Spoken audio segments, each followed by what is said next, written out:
Hey, what's going on, everybody? Welcome back to the channel, Pigskin Addicts. Back again. The Indianapolis Colts are Fugazi. These guys are not good. They're not as good as everybody says that they are. You see a bunch of national media attention for these guys, but nobody is actually breaking down who they have beat, how they have beaten them, and what lies ahead for them.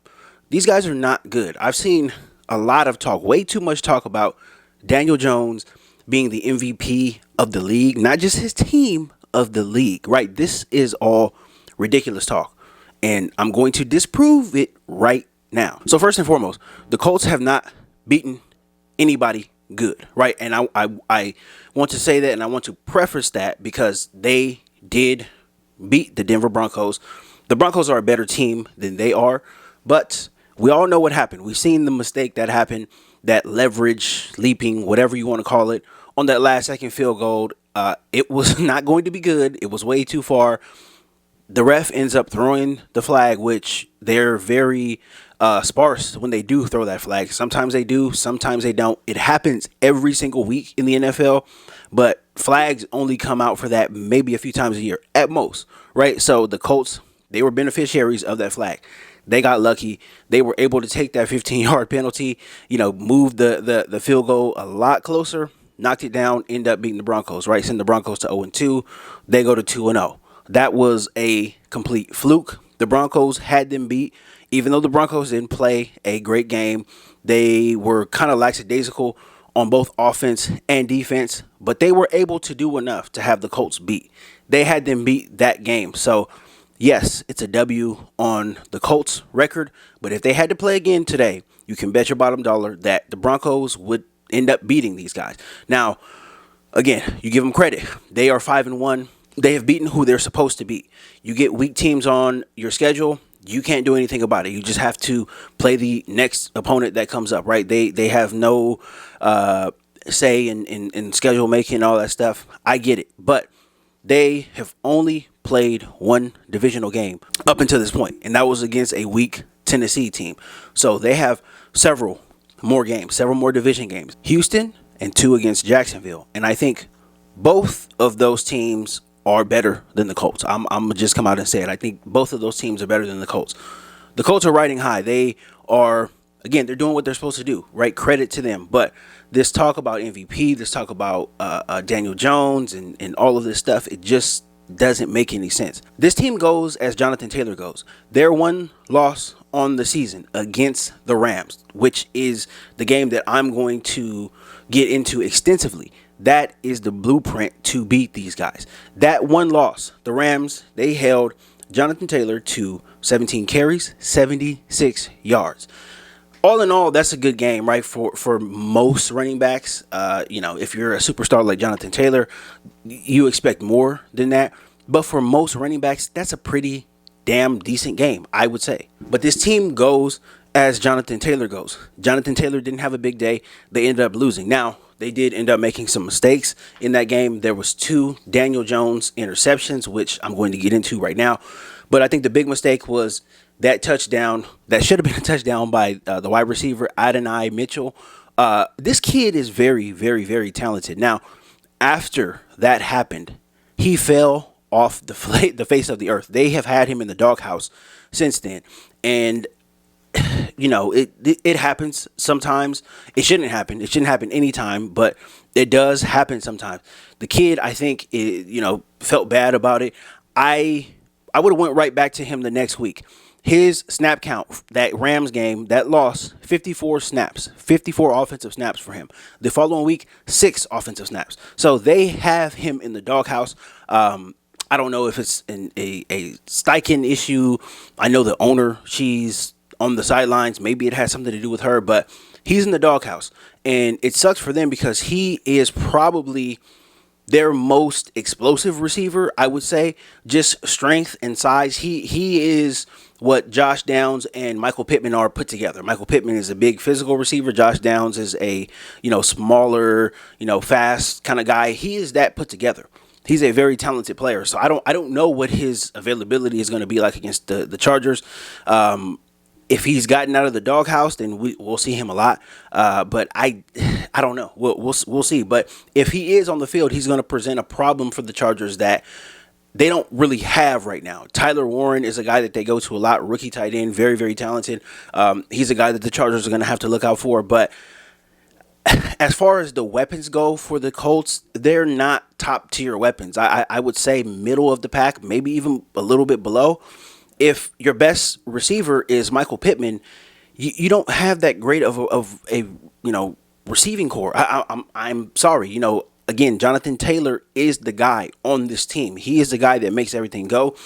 They hand him the ball, they throw him the ball out of the backfield, they run a lot of screens. He is the guy that makes this thing go. It's not Daniel Jones. They don't have Pro Bowlers on the receiving staff. Again, Tyler Warren is a good tight end. He's a rookie, though, so we don't know what he's going to pan out and be. He looks like he's going to be pretty good, pretty productive, but again, this is rookie year. We don't know, and he was a little bit injured at Penn State as well, too, so we don't know what this team is going to be. The only thing that we know for sure is that this team runs through Jonathan Taylor. If Jonathan Taylor does not have a big day on the ground, catching passes, then it's going to be a tough day for the Colts to try to move the ball up and down the field on this Chargers defense. Now, the Rams lost. Matthew Stafford, 29 of 41, 375 yards, 3 touchdowns.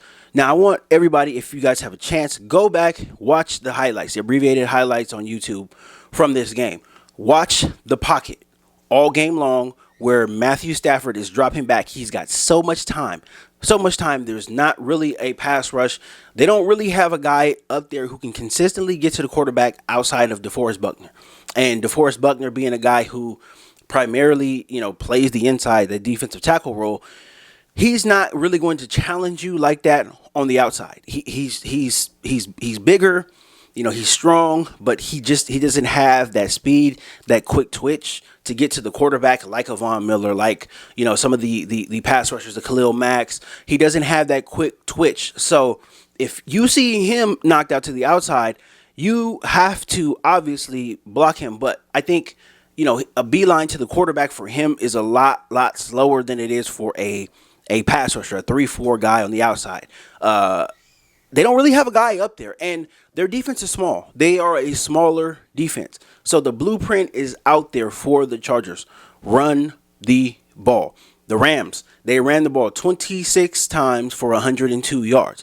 No touchdowns, but again, 26 times, 102 yards. That's almost 5 yards a carry, right? About 5 yards a carry. That is what you need to do to keep your offense on the field, to keep you driving down the field, and to keep the pass rush off of Justin Herbert. That's exactly what you need to do. So this Rams game was the blueprint. That was the exact blueprint to beat these guys. This is, 41 attempts, a little rich from my taste. So I would like if the Chargers maybe 35 attempts, maybe 30 carries, right? That's the blueprint, though. This is the blueprint that has been put out there. This is how you beat this team. This is not a great defense by any stretch of the imagination.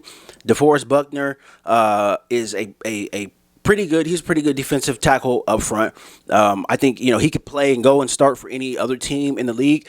The rest of the other guys on defense, I don't know. I just don't know about them. Some of them look to be okay, but I know pass coverage, they struggle a lot. Their safeties struggle a lot. They let a lot of receivers, a lot of tight ends get behind them. They are a smaller group, so they play fast. I think, them trying to get turnovers, trying to break on passes, trying to get interceptions. I think all of that stuff at the end of the day comes back to backfire on them. They allow a lot of big plays. The game-winning play in this Rams game was an 88-yard touchdown to Tutu Atwell because, the cornerback ended up tripping.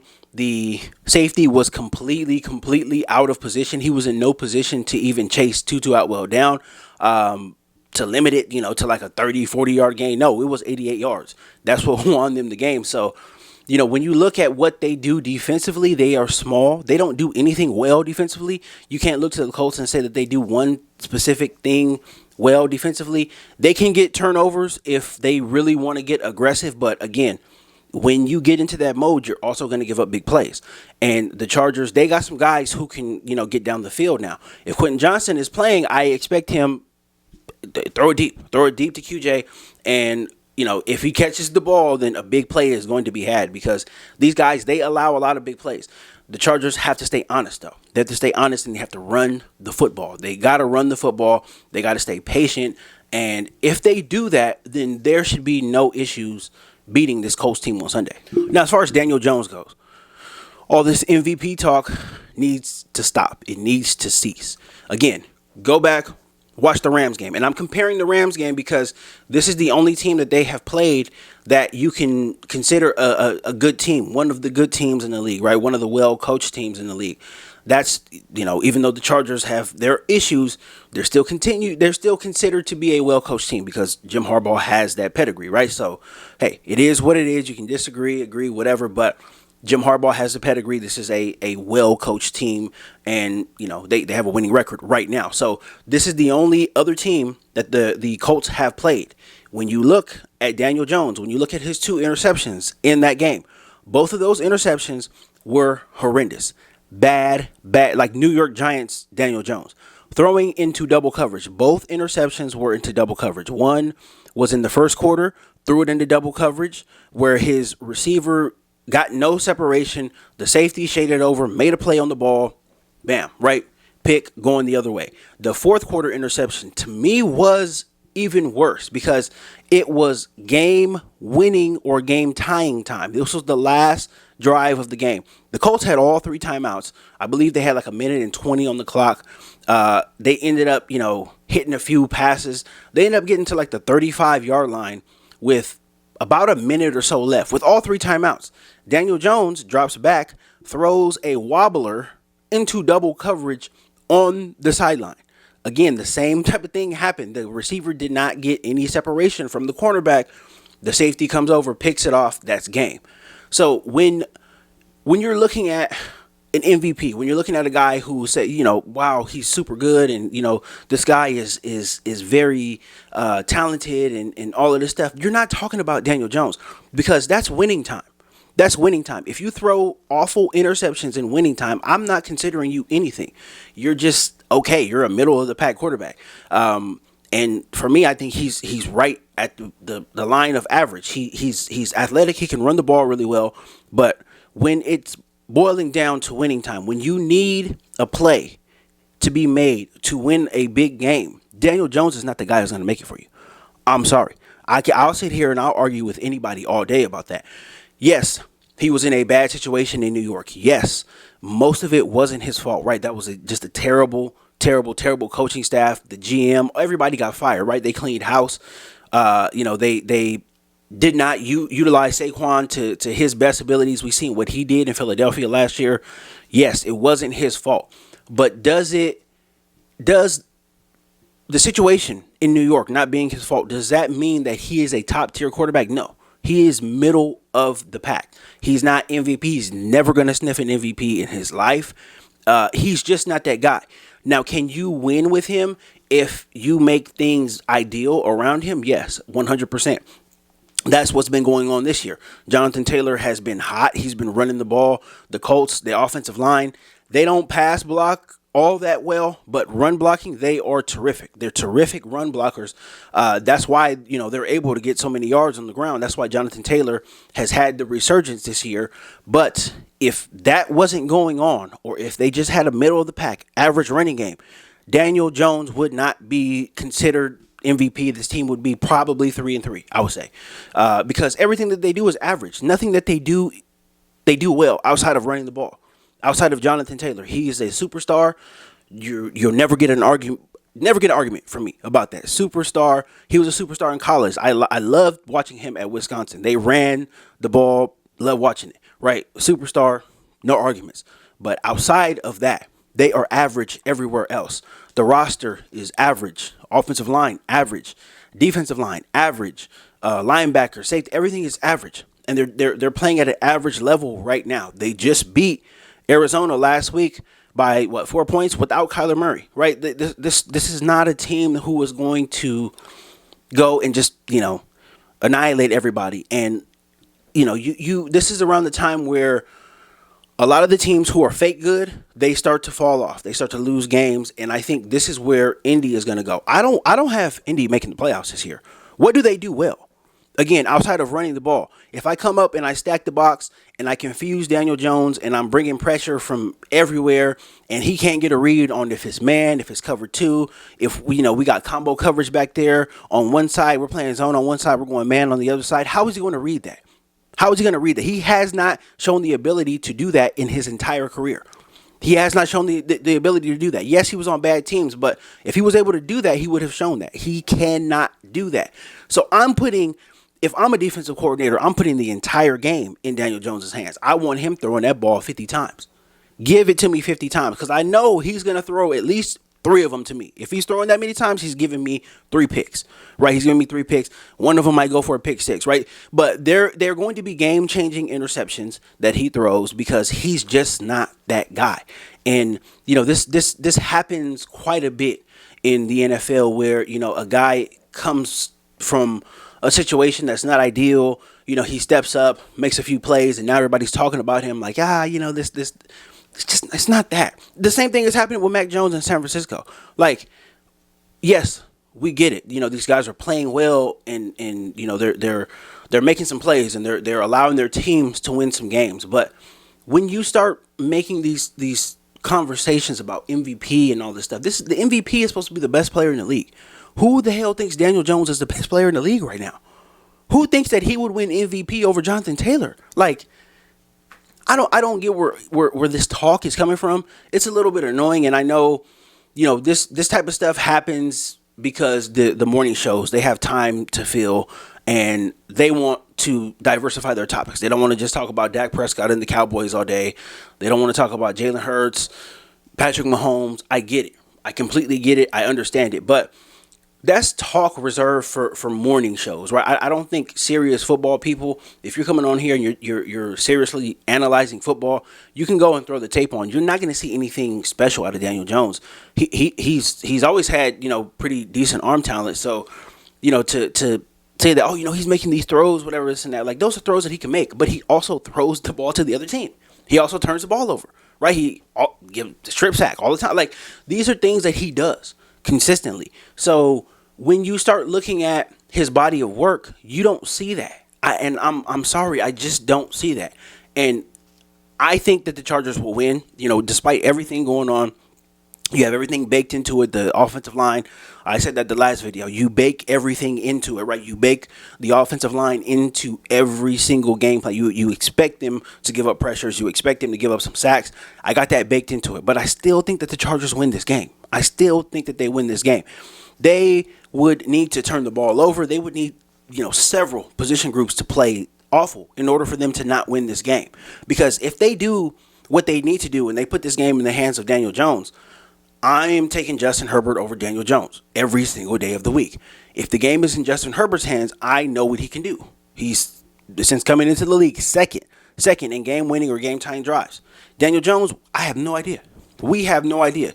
He had one against the Rams, didn't make it happen. So when we start having these conversations about quarterbacks, we need to temper the expectations. The Colts, they got some divisional stuff to take care of. I don't have them in the playoffs. I don't think that they can go anywhere with this small defensive line and win enough to get into the playoffs, let alone in the playoffs. They can't go to Buffalo with this small defensive line. They're going to get ran out of the building. They can't go anywhere. They can't go to Kansas City with this small defensive line. They can't go anywhere. There's nowhere in the AFC they can go and win a playoff game currently constructed. Especially if Jonathan Taylor is not having a superstar day. No way. No way, no how. I just don't see it. So, I see a lot of talk about this matchup coming up. And I think the Colts are, again, they're doing what they're supposed to do right now. But ultimately, I think they get brought down back to earth if the Chargers do what they are supposed to do. If they ran the ball like they did, on Sunday, it's a good chance they're going to win. And if they somehow, some way are good in the red zone, if they're able to score some touchdowns in the red zone, they are going to win this game because the Colts, again, they are just average. And when we watch the Chargers play, when we see 10 dropping back, we see superstar, conversation, legitimate MVP conversation, legitimate best talent at quarterback. You see all these things when you talk about 10. You don't say that when you're talking about Daniel Jones. You don't say that. Whether our running back is having a good day or not, Justin Herbert is going to be Justin Herbert. He'll be Superman. It doesn't matter. Doesn't matter who else is helping. Doesn't matter who else is playing like shit. He can be Superman at any point in time. We have already seen it several times this year. We haven't seen that from Daniel Jones. So, again, if the Chargers, if they do what they're supposed to do, if they put this game in 17's hands, I think we're going to come out with the win. I honestly do. But, obviously, a lot of variables can happen. A lot of things can go wrong. We've seen everything go wrong. We know what the offensive line issues are like. Greg Roman can get out of sync as a play caller. A lot of things can happen. This is a losable game. I'm not saying that the Chargers are going to win. I'm not guaranteeing it. I'm not putting money on it. I'm just saying based on the way that the Chargers are constructed versus the way that the Colts are constructed, I'm taking the Chargers in several position groups. Outside of offensive line, several. Defensive line, give me the Chargers. Safeties, give me the Chargers. Cornerbacks, give me the Chargers. Linebackers, give me the Chargers. I'm taking everything that the Chargers have over the Colts. I just am. And, yes, you are what your record says, but your record is based off of who you play. And they haven't played anybody yet. So I'm looking forward to this game. I'm really, really looking forward to this game. And if they play a clean game, if they do what they are supposed to do, they will win this game. And I think they'll win it pretty easily, to be honest. If I'm being honest with you, I think that happens. So that's just my analysis on this huge game coming up on Sunday. Thank you guys for all the support. Thank you so much. I really, really appreciate it. You guys have really been rocking with me. Shout out to all of the new subscribers. Maybe you guys are old subscribers who unsubscribed when I wasn't posting, but if you are coming back now that I am posting, thank you so much. I appreciate it. I'm going to continue. I'm going to keep the content going. I'm in a nice space right now where I'm able to dedicate some more time to this. So expect more content coming. And again, thank you guys so much for all the support, and until next time.